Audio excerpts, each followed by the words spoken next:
안녕하세요. 아이온 언어발달센터 언어재활사 김민정입니다. 오늘은 눈맞춤 2편. 지난 영상에서 우리 놀잇감이 제공되기 전 그 눈맞춤을 이제 개선시키는 과정이 얼마나 중요한지에 대해서 말씀을 드렸어요. 오늘은 놀이를 통해서 우리가 눈맞춤을 어떻게 개선시켜야 되는지에 대해서 이야기를 한번 나눠볼 거예요. 시각이 발달되어 있고 시지각이 약한 아이들은 눈맞춤이 약하다고 했습니다. 그럼 우리가 여기서 정확하게 짚고 넘어가야 할 부분이 있겠죠? 시각은 무엇이고 시지각이란 무엇일까요? 간단하게 설명을 드릴게요. 시각이란 눈에 들어오는 사물, 물체라면 시지각이란 그 본 것에 대해 의미 있게 해석하고 판단하는 능력을 말합니다. 자, 간단하게 예를 들어 볼게요. 버스라는 어떤 물체가 눈에 들어온다면 그것은 시각이겠고, 이것은 버스야. 노란색 버스네. 크고 친구들이 많이 타고 있어. 그리고 우리는 이것을 타고 유치원에 가. 이 부분은 시지각이라고 생각하시면 되세요. 자, 그러면 우린 눈맞춤 개선을 위해선 어떤 부분이 필요할까요? 앞선 영상들에서 제가 모방과 관찰 능력이 중요하다라고 강조를 했습니다. 여기도 마찬가지입니다. 눈맞춤 개선을 위한 전제 조건은 모방과 관찰입니다. 그러면 눈맞춤 개선을 위해선 어떤 놀이가 진행이 돼야 될까요? 당연히 모방놀이겠죠. 우리는 눈맞춤 개선을 위해서 얼굴 쪽으로 응시할 수 있어야 돼요.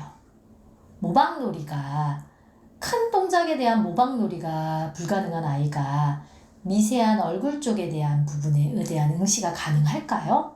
그렇다면 모방놀이는 큰 동작에 대한 모방놀이에서부터 작은 동작에 대한 모방놀이, 그리고 얼굴 쪽에 대한 미세한 동작에 대한 모방놀이로 진행되어야 합니다.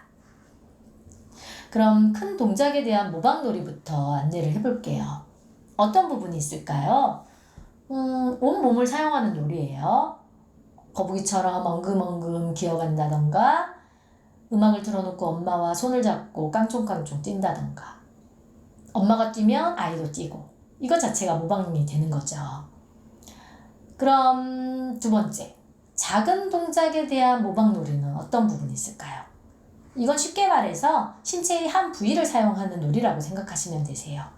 똑똑똑 문을 두드린다던가, 엄마 없다 손을 사용해서 이제 깍놀이를 한다던가, 그리고 토끼처럼 깡총깡총 토끼기 흉내를 낸다던가, 이런 부분은 작은 동작 모방놀이라고 생각하시면 되세요. 자, 그럼 가장 중요한 얼굴 쪽을 바라볼 수 있는 미세 동작 모방놀이, 어떤 부분이 있을까요? 거울을 보고 함께 표정 짓기를 한다던가, 하품놀이를 한다던가, 윙크를 한다던가. 자, 이런 놀이들이 미세 동작 놀이라고 생각하시면 되세요. 큰 동작에 대한 부분은 분명히 모방이 되어야 해요.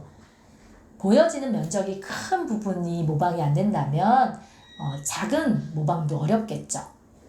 이 작은 모방이 안 된다면 과연 얼굴 쪽에 대한 응시가 가능할까요? 모방이 늘었다는 의미는 관찰을 위한 머무르기가 늘었다는 의미이고, 이 관찰을 위한 얼굴 쪽 머무르기가 가능해지면 눈맞춤은 당연히 개선될 수밖에 없습니다.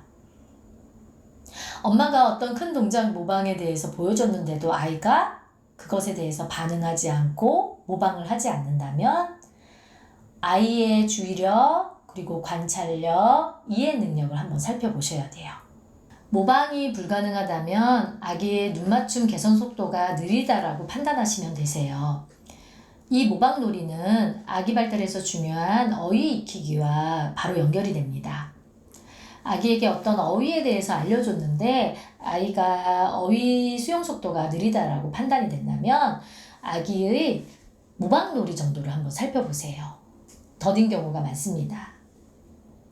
이렇게 모방놀이는 단순하게 생각하셔서는 안 되세요. 모방놀이는 아기의 기억하기, 주의력, 조절력, 이해 능력과 맞물려 있다는 걸 명심하셔야 합니다. 자, 다음 3편에서 가장 중요하다라고 말씀드렸던 시청지각 통합 능력에 대해서 말씀드리겠습니다. 감사합니다.